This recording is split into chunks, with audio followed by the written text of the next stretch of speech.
making charcloth with an ALTOID tin. Didn't have to puncture the tin. The hinges in the back are enough to allow the gases out and let things not burn.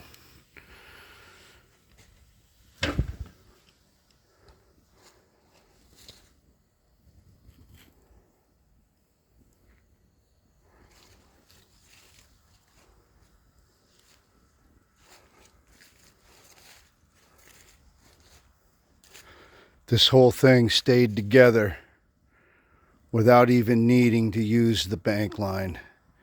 Check out that 3-prong and check it out. Look how that worked. It worked beautifully. I found it that way. I did not go and make that. I found that branch like that. I was first using it as a rake. And then I thought, why not try that? And we all know how that worked out, don't we? Started this fire with charcloth using a bird's nest. I didn't expect to film anything, or else I would have filmed myself doing that, but I didn't think it would turn into this. And doing this.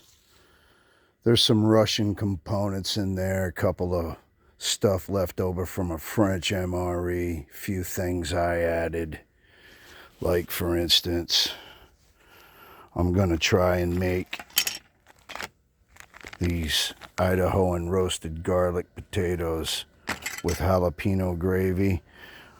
I'm gonna use the Pilot bread biscuit, gonna soften it up with water and make it like bread, and then we're gonna eat this Russian can of good freaking beef.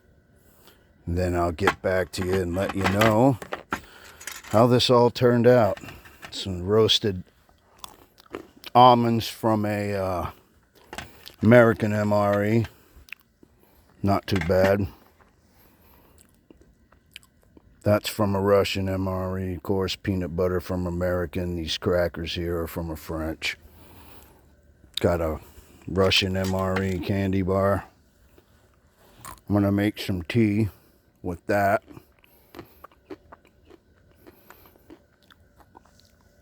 And I'm gonna boil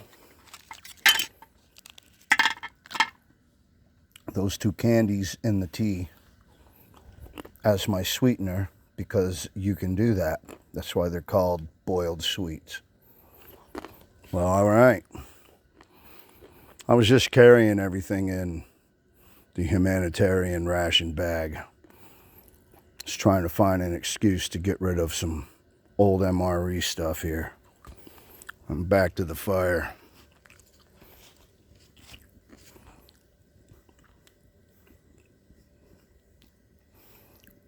Not too shabby at all. Like I said, I didn't even need that bank line to tie around any of that. That configuration of the way those sticks all intertwined, it held this thing so tightly together. Serious. All right.